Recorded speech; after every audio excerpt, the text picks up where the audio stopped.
বিসমিল্লাহির রহমানির রহিম। মক্কার প্রচণ্ড গরমে যখন বালুকণা উড়ছিল তখন এক যুবক বসেছিল কাবার ছায়ায়। তার নাম আবদুল্লাহ। সেই ছিল একজন সত্য সন্ধানী। তার মনে হাজারো প্রশ্ন। মানুষ কোথা থেকে এলো, কেন এলো, কোথায় যাবে, এই বিশাল মহাবিশ্ব কে সৃষ্টি করল? একদিন আবদুল্লাহ শুনল নবী মোহাম্মদ সাল্লাল্লাহু আলাইহি ওয়াসাল্লামের বাণী। তিনি বলছিলেন, আলিফ লাম মিম, এই সেই কিতাব যাতে কোনো সন্দেহ নেই, মুত্তাকিদের জন্য পথ প্রদর্শক। আবদুল্লাহর হৃদয় কেঁপে উঠল। তার সব প্রশ্নের উত্তর যেন এই বাণীতে লুকিয়ে আছে। সে জানতে চাইল, মুত্তাকিরা কারা? নবীজি মৃদু হেসে বললেন, যারা অদৃশ্যে বিশ্বাস করে, সালাত কায়েম করে এবং আমি তাদের যে রিজিক দিয়েছি তা থেকে ব্যয় করে। যারা বিশ্বাস করে যা তোমার প্রতি অবতীর্ণ হয়েছে এবং যা তোমার পূর্বে অবতীর্ণ হয়েছে, আর আখেরাতের প্রতি তারা দৃঢ় বিশ্বাস রাখে। আবদুল্লাহ ভাবল, এই তো সেই পথ যা সে খুঁজছিল। তার হৃদয় ভরে গেল প্রশান্তিতে। নবীজি আবদুল্লাহকে বললেন, মানুষ সৃষ্টির কাহিনী অনেক অনেক কাল আগের কথা। আল্লাহ তাআলা ফেরেশতাদের বললেন, আমি পৃথিবীতে একজন প্রতিনিধি সৃষ্টি করতে যাচ্ছি। ফেরেশতারা বিস্মিত হয়ে জিজ্ঞেস করল, আপনি কি এমন কাউকে সৃষ্টি করবেন যে পৃথিবীতে ফাসাদ করবে এবং রক্তপাত ঘটাবে? অথচ আমরা আপনার প্রশংসা করি এবং আপনার পবিত্রতা ঘোষণা করি।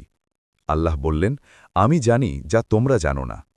তারপর আল্লাহ আদম আলাইহিসসালামকে সৃষ্টি করলেন মাটি থেকে। তাকে সকল জিনিসের নাম শেখালেন।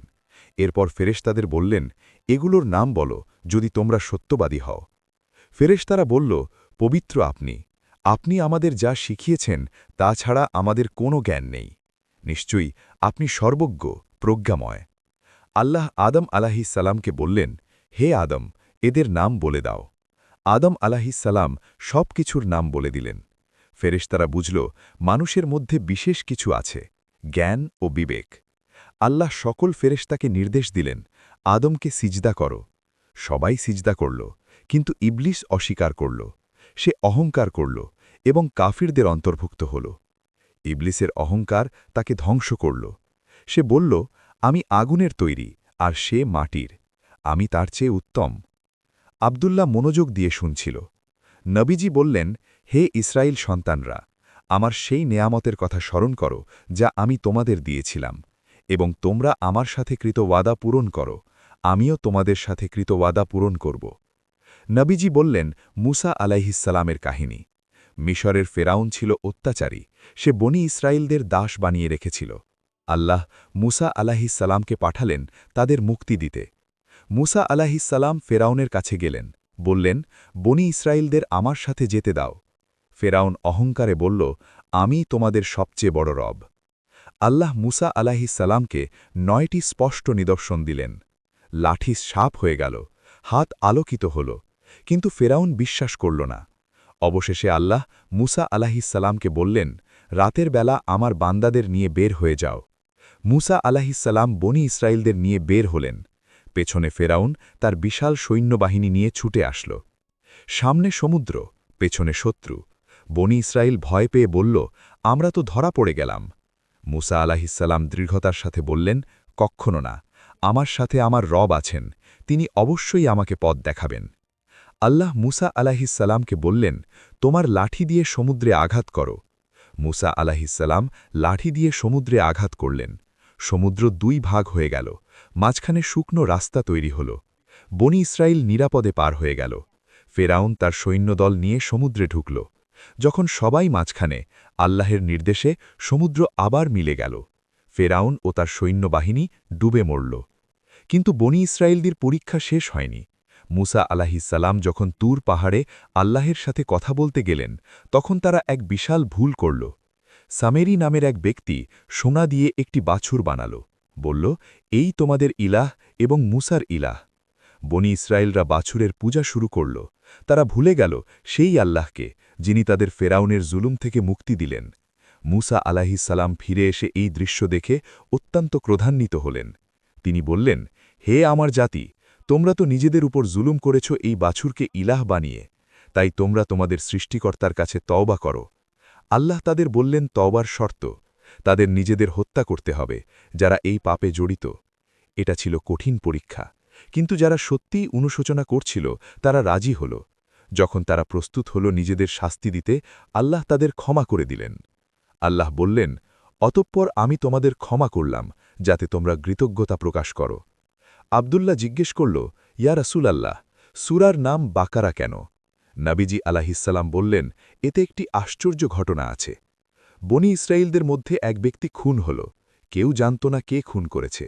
সবাই একে অপরকে সন্দেহ করছিল। মুসা আলাইহিসসালাম আল্লাহের কাছে প্রার্থনা করলেন। আল্লাহ বললেন, তোমরা একটি গরু জবাই করো।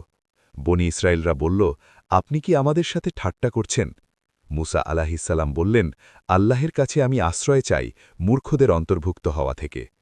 তারা জিজ্ঞেস করতে লাগল, কেমন গরু, কি রঙের, কত বয়সের?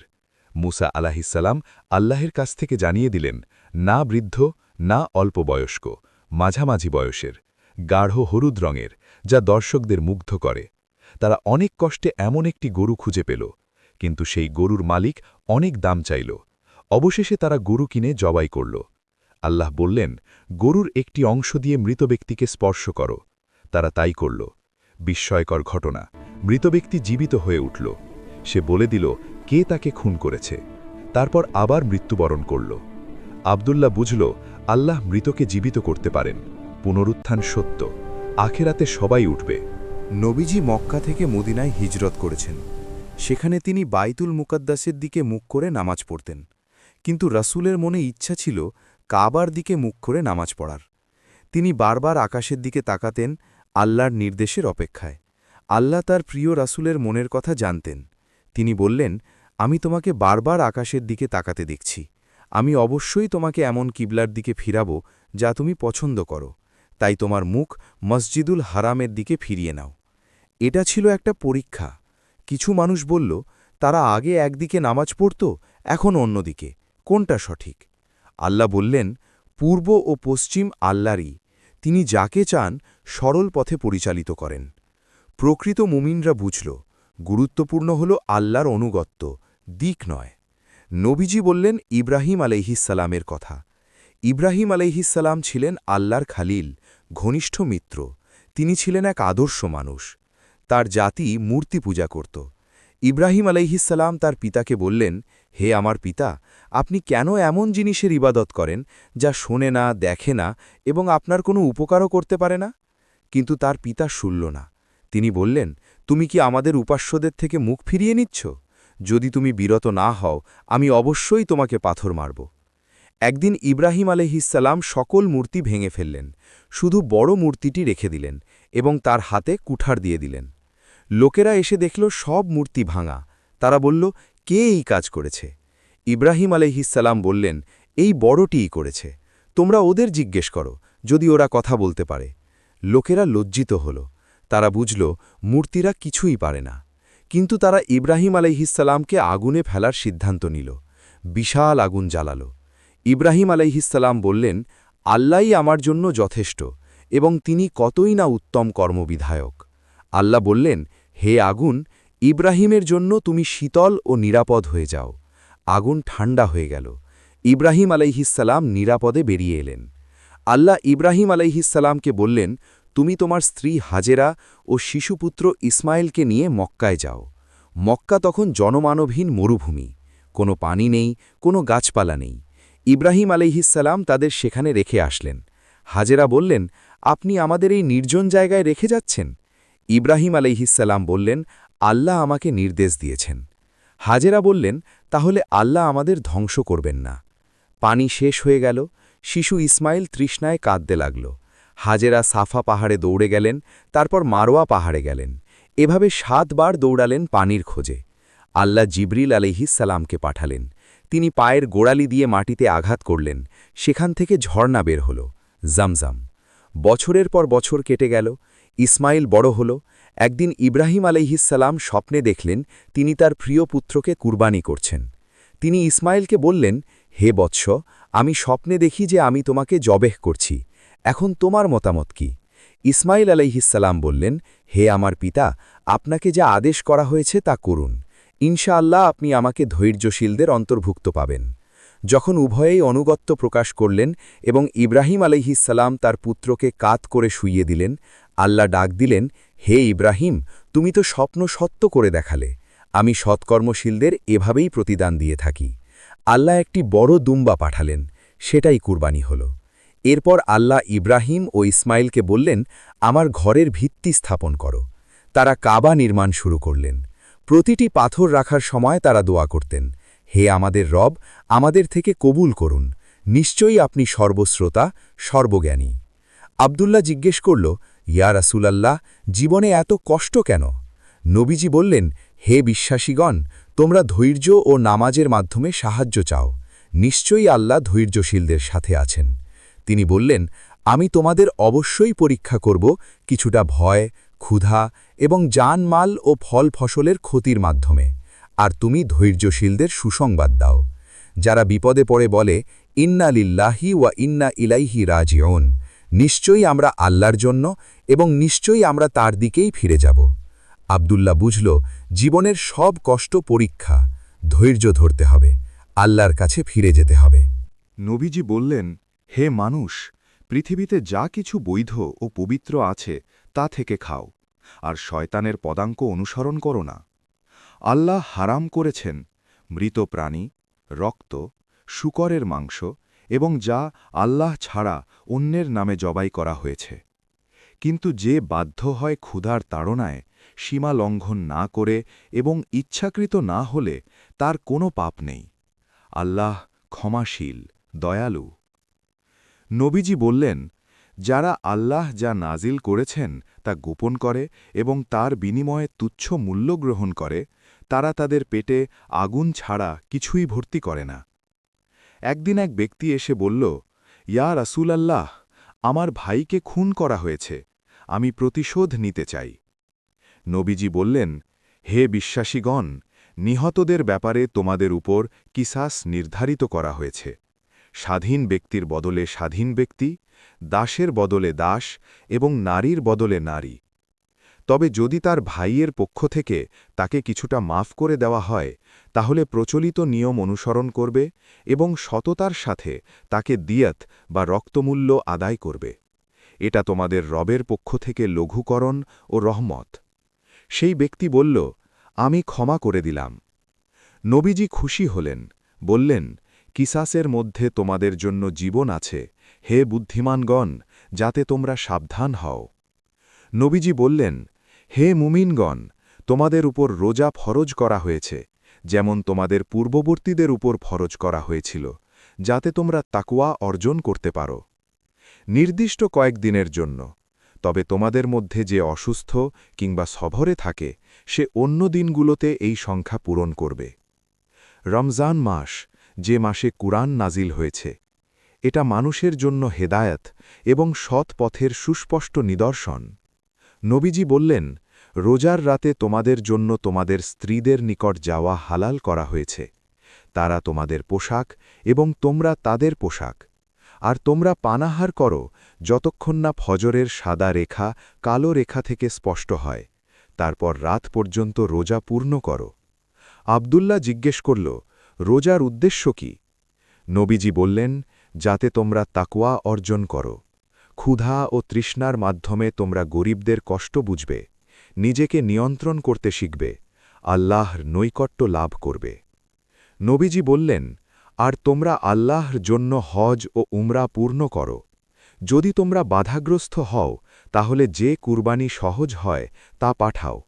আর তোমরা মাথা মুন্ডন করো না যতক্ষণ না কুরবানি তার স্থানে পৌঁছে। হজের মাসগুলো সুনির্দিষ্ট। যে ব্যক্তি এই মাসগুলোতে হজ করার সংকল্প করবে, সে যেন কোনো অশ্লীল কথা না বলে, পাপাচার না করে এবং ঝগড়া বিবাদ না করে। নবীজি বললেন, হজের দিনগুলো নির্ধারিত। যে ব্যক্তি 2 দিনে মানে হজ সম্পন্ন করে তাড়াতাড়ি চলে আসবে, তার কোনো পাপ নেই। আর যে দেরি করবে, তারও কোনো পাপ নেই, যে তাকওয়া অবলম্বন করেছে। একদিন মুসলমানদের উপর আক্রমণ হল। তারা জিজ্ঞেস করল, ইয়া রাসূলাল্লাহ, আমরা কি লড়াই করব?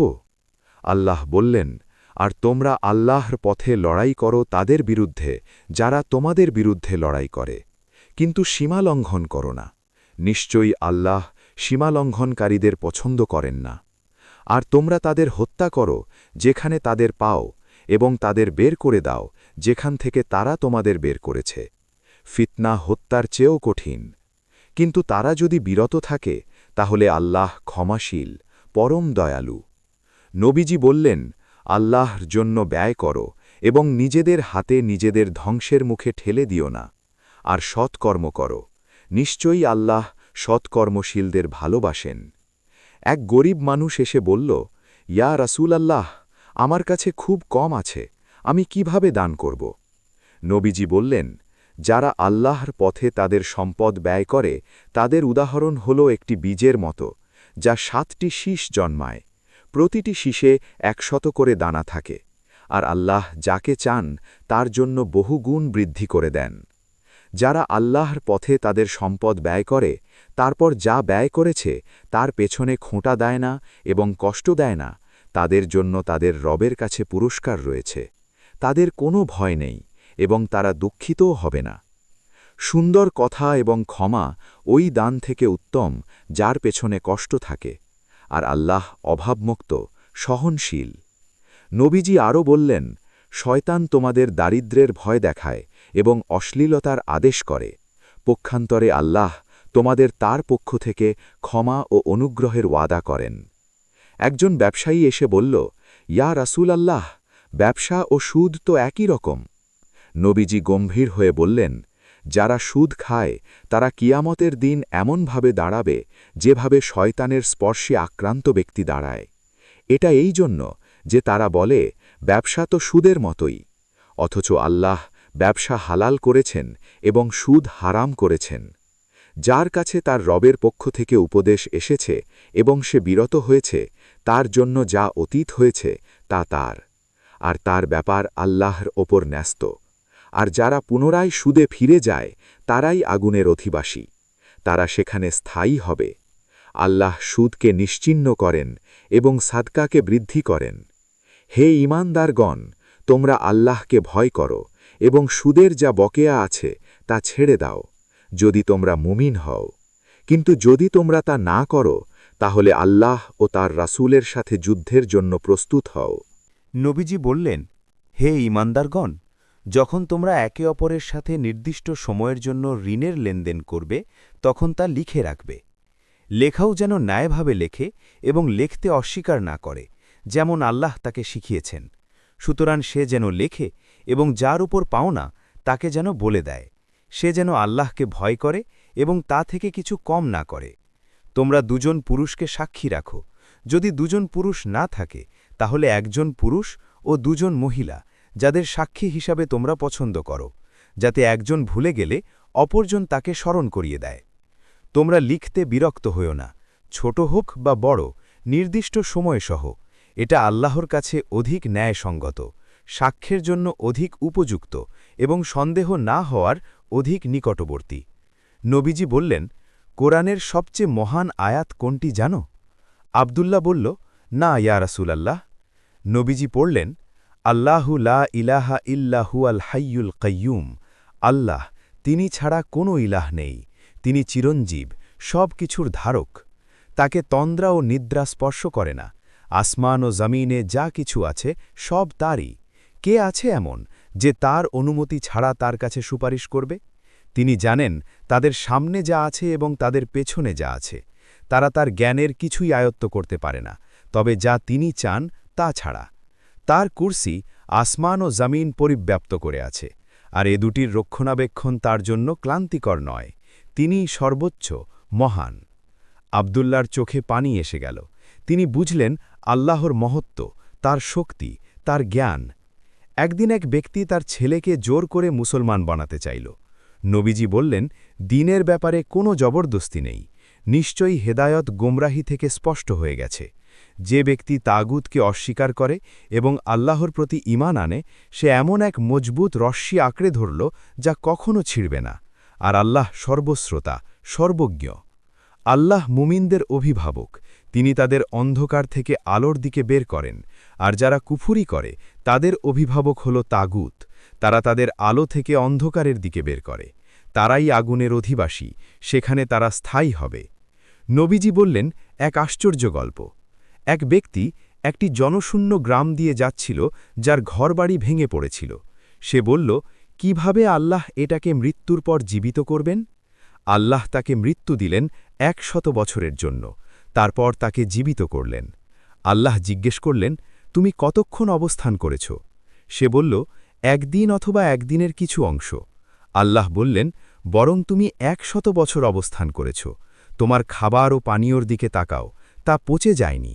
আর তোমার গাধার দিকে তাকাও, আমি তোমাকে মানুষের জন্য নিদর্শন বানাবো। আর হাড়গুলোর দিকে তাকাও, আমি কিভাবে সেগুলো জোড়া লাগাই, তারপর সেগুলোকে মাংস পরিধান করাই। যখন বিষয়টি তার কাছে স্পষ্ট হল, সে বলল, আমি জানি নিশ্চয়ই আল্লাহ সব কিছুর উপর ক্ষমতাবান। ইব্রাহিম আলাহিসাল্লাম একদিন আল্লাহকে বললেন, হে আমার রব, আমাকে দেখান কিভাবে আপনি মৃতকে জীবিত করেন। আল্লাহ বললেন, তুমি কি বিশ্বাস করো না? ইব্রাহিম আলাহিসাল্লাম বললেন, অবশ্যই বিশ্বাস করি, তবে আমার হৃদয় যাতে পরিতৃপ্ত হয়। আল্লাহ বললেন, তাহলে 4টি পাখি ধরো এবং সেগুলোকে নিজের কাছে পোষ মানাও। তারপর সেগুলোর এক একটি অংশ বিভিন্ন পাহাড়ে রাখো। তারপর ডাক দাও, সেগুলো দৌড়ে তোমার কাছে আসবে। জেনে রাখো, নিশ্চয়ই আল্লাহ পরাক্রমশালী, প্রজ্ঞাময়। ইব্রাহিম আলাহিসাল্লাম তাই করলেন। 4টি পাখি নিলেন, তাদের টুকরো টুকরো করে বিভিন্ন পাহাড়ে রাখলেন, তারপর ডাক দিলেন। বিস্ময়কর দৃশ্য, পাখির টুকরোগুলো একত্রিত হতে লাগল। পাখিগুলো জীবিত হয়ে ইব্রাহিম আলাহিসাল্লামের কাছে উড়ে এলো। নবীজি বললেন, যারা তাদের সম্পদ আল্লাহর পথে ব্যয় করে, প্রকাশ্যে ও গোপনে, রাতে ও দিনে, তাদের জন্য তাদের রবের কাছে তাদের পুরস্কার রয়েছে। তাদের কোনো ভয় নেই এবং তারা দুঃখিতও হবে না। তিনি একটি উদাহরণ দিলেন, নিকৃষ্ট কথার উপমা হল একটি নিকৃষ্ট বৃক্ষের মতো, যা মাটি থেকে উপড়ে ফেলা হয়েছে, যার কোনো স্থিতি নেই। আর উত্তম কথার উপমা হল উত্তম বৃক্ষের মতো, যার শিকড় সুদৃঢ় এবং যার শাখা আকাশে, তা তার রবের অনুমতিতে প্রতি মৌসুমে ফল দেয়। নবীজি বললেন, তাদের অর্থাৎ মুনাফিকদের উপমা হল ওই ব্যক্তির মতো যে আগুন জ্বালালো। তারপর যখন আগুন তার চারপাশ আলোকিত করল, আল্লাহ তাদের আলো নিয়ে নিলেন এবং তাদের অন্ধকারে রেখে দিলেন, তারা কিছুই দেখে না। বধির, মুখ, অন্ধ, তাই তারা ফিরে আসবে না। অথবা আকাশ থেকে বৃষ্টির মতো, যার মধ্যে আছে অন্ধকার, বজ্র ও বিদ্যুৎ। মৃত্যুর ভয়ে তারা বজ্রপাতের শব্দে তাদের কানে আঙুল দেয়, আর আল্লাহ কাফেরদের পরিবেষ্টনকারী। বিদ্যুৎ প্রায় তাদের দৃষ্টিশক্তি কেড়ে নেয়। যখনই তা তাদের উপর আলো দেয়, তারা তাতে চলে, এবং যখন তাদের উপর অন্ধকার হয়, তারা দাঁড়িয়ে যায়। সূরা বাকারার শেষের দিকে এসে নবীজি বললেন, এই শেষ 2 আয়াত অত্যন্ত মর্যাদাপূর্ণ। যে রাতে এগুলো পড়বে তার জন্য এগুলোই যথেষ্ট। রাসূল বিশ্বাস করেছেন যা তার রবের পক্ষ থেকে তার প্রতি নাজিল হয়েছে, এবং মুমিনরাও সবাই বিশ্বাস করেছে আল্লাহর প্রতি, তার ফেরেশতাদের প্রতি, তার কিতাবসমূহের প্রতি এবং তার রসূলদের প্রতি। তার রসূলদের কারো মধ্যে আমরা তারতম্য করি না। আর তারা বলে, আমরা শুনলাম এবং আনুগত্য করলাম। হে আমাদের রব, আমরা আপনার ক্ষমা চাই এবং আপনার দিকেই প্রত্যাবর্তন। আল্লাহ কাউকে তার সাধ্যের অতিরিক্ত দায়িত্ব দেন না। সে যা অর্জন করেছে তা তার জন্য, এবং সে যা করেছে তা তার বিরুদ্ধে। হে আমাদের রব, আমাদের এমন বোঝা বহন করাবেন না যা বহন করার শক্তি আমাদের নেই। আমাদের ক্ষমা করুন, আমাদের মাফ করুন এবং আমাদের প্রতি দয়া করুন। আপনিই আমাদের অভিভাবক, সুতরাং কাফের সম্প্রদায়ের বিরুদ্ধে আমাদের সাহায্য করুন।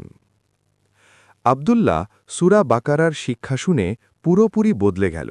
সে বুঝল, 1 আল্লাহ এক, তার কোনো শরিক নেই। 2 জীবন একটা পরীক্ষা। 3 ধৈর্য ধরতে হবে। 4 নামাজ পড়তে হবে। 5 দান করতে হবে। 6 সুদ থেকে বিরত থাকতে হবে। 7 ন্যায় বিচার করতে হবে। 8 ক্ষমা করতে হবে।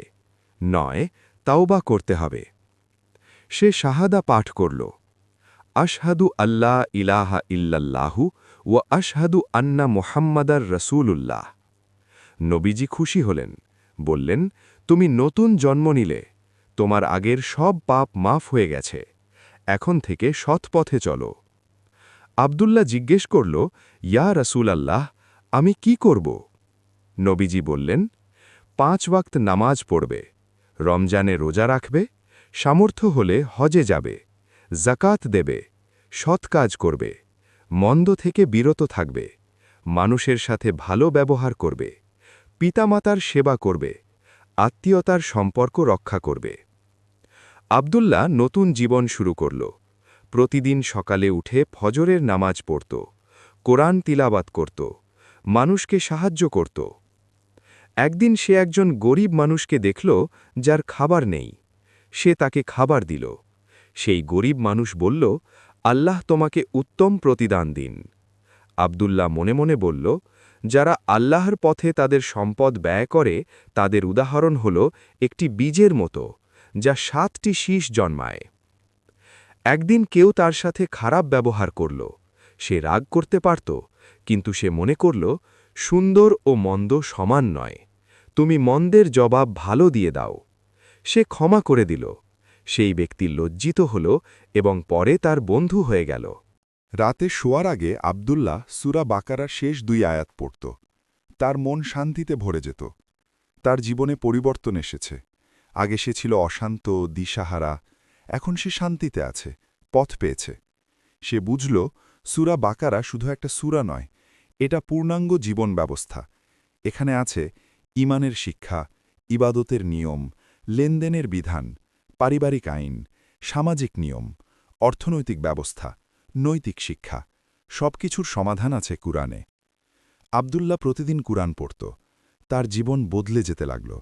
সে অন্যদেরও দাওয়াত দিতে শুরু করল একদিন তার এক বন্ধু জিজ্ঞেস করল তোমার মধ্যে এত পরিবর্তন এলো কিভাবে আব্দুল্লাহ বলল সূরা বাকারার শিক্ষা এই সূরায় আছে সব প্রশ্নের উত্তর এখানে শুধু তত্ত্ব নেই আছে বাস্তব জীবনের দিক নির্দেশনা এখানে আছে আদম আলাইহিসসালামের গল্প থেকে শিক্ষা অহংকার ধ্বংস করে আছে ইব্রাহিম আলাইহিসসালামের গল্প আল্লাহর উপর পূর্ণ তাওয়াক্কুল আছে মুসা আলাইহিসসালামের গল্প অত্যাচারের বিরুদ্ধে দাঁড়ানোর সাহস আছে বনি ইসরায়েলের ভুল থেকে শিক্ষা তাওবার গুরুত্ব তার বন্ধু প্রভাবিত হল সেও ইসলাম সম্পর্কে জানতে চাইল আব্দুল্লাহ বুঝল এটাই ছিল তার দায়িত্ব যা শিখেছে তা অন্যদের শেখানো সূরা বাকারা তাকে শিখিয়েছে আল্লাহকে ভালোবাসতে তাকে ভয় করতে তার উপর ভরসা করতে মানুষের সেবা করতে ন্যায় বিচার করতে ধৈর্য ধরতে কৃতজ্ঞ হতে ক্ষমা করতে ভালো কাজ করতে মন্দ থেকে বিরত থাকতে এই শিক্ষাগুলো তার জীবন বদলে দিয়েছে এখন সে প্রতিটি সকালে উঠে কৃতজ্ঞতা জানায় আলহামদুলিল্লাহ সকল প্রশংসা আল্লাহর প্রতিটি কাজে বলে বিসমিল্লাহ আল্লাহর নামে প্রতিটি পরিকল্পনায় বলে ইনশা আল্লাহ আল্লাহ চাইলে প্রতিটি বিপদে বলে ইন্না লিল্লাহি ওয়া ইন্না ইলাইহি রাজিউন প্রতিটি খুশিতে বলে সুবহানাল্লাহ আল্লাহ পবিত্র জীবন হয়ে উঠেছে আল্লাহর জিকিরে পূর্ণ সূরা বাকারা তাকে শিখিয়েছে জীবন মানে আল্লাহর ইবাদত সব কাজ হবে আল্লাহর সন্তুষ্টির জন্য সে এখন জানে এই জীবন অস্থায়ী আসল জীবন আখিরাতে সেখানে যেতে হবে প্রস্তুত হয়ে প্রতিদিন সে নিজেকে জিজ্ঞেস করে আজ কি ভালো কাজ করলাম কাউকে সাহায্য করলাম আল্লাহকে খুশি করতে পারলাম তার নির্দেশ মেনে চললাম এভাবে প্রতিদিন সে নিজেকে উন্নত করার চেষ্টা করে সূরা বাকারার একটা শিক্ষা তার খুব পছন্দ আল্লাহ কাউকে তার সাধ্যের অতিরিক্ত দায়িত্ব দেন না এটা তাকে স্বস্তি দেয় সে জানে তার সাধ্যমতো করলেই হবে পারফেকশন না চেষ্টাটাই গুরুত্বপূর্ণ একদিন সে ভুল করে ফেলল খুব খারাপ লাগল কিন্তু তারপর মনে পড়ল হে আমাদের রব যদি আমরা ভুলে যাই অথবা ভুল করি তাহলে আমাদের পাকড়াও করবেন না সে তাওবা করল আল্লাহর কাছে ক্ষমা চাইল আবার নতুন করে শুরু করল এটাই হলো ইসলামের সৌন্দর্য ভুল হলে তাওবা করো আল্লাহ ক্ষমা করবেন আবার শুরু করো সূরা বাকারা শেষ হয় এই প্রার্থনা দিয়ে হে আমাদের রব আমাদের ক্ষমা করুন আমাদের মাফ করুন এবং আমাদের প্রতি দয়া করুন আব্দুল্লাহ প্রতিদিন এই দোয়া পড়ে তার জীবন এখন পূর্ণ তার আছে উদ্দেশ্য তার আছে পথ তার আছে আশা সূরা বাকারা তাকে দিয়েছে ঈমানের শক্তি আমলের দিক নির্দেশনা আখলাকের শিক্ষা দুনিয়া ও আখিরাতের ভারসাম্য সে এখন একজন সম্পূর্ণ মুসলিম, তার জীবন আল্লাহর রঙে রঙিন। একজন সত্যসন্ধানী যুবক যে সূরা বাকারার মাধ্যমে জীবনের অর্থ খুঁজে পেল। এই সূরা শুধু তার জীবন নয়, লক্ষ লক্ষ মানুষের জীবন বদলে দিয়েছে। এটা আল্লাহর পক্ষ থেকে হেদায়েত, যারা খোঁজে তারা পায়। আলিফ লাম মিম, এই সেই কিতাব যাতে কোনো সন্দেহ নেই, মুত্তাকিদের জন্য পথপ্রদর্শক। সূরা বাকারার এই প্রথম বাক্য দিয়ে শুরু হয়েছিল গল্প, আর শেষ হয় এই আশা নিয়ে, আল্লাহ আমাদের সবাইকে হেদায়েত দিন। প্রিয় দর্শক, আপনি যদি এই ধরনের ঐতিহাসিক ও শিক্ষণীয় কাহিনী শুনতে ভালোবাসেন, তাহলে অনুগ্রহ করে আমাদের চ্যানেলটি সাবস্ক্রাইব করুন এবং নোটিফিকেশন বেল আইকনটি অন করে রাখুন। আপনাদের ভালোবাসা ও সমর্থন আমাদের এগিয়ে যাওয়ার প্রেরণা যোগায়। আল্লাহ হাফেজ।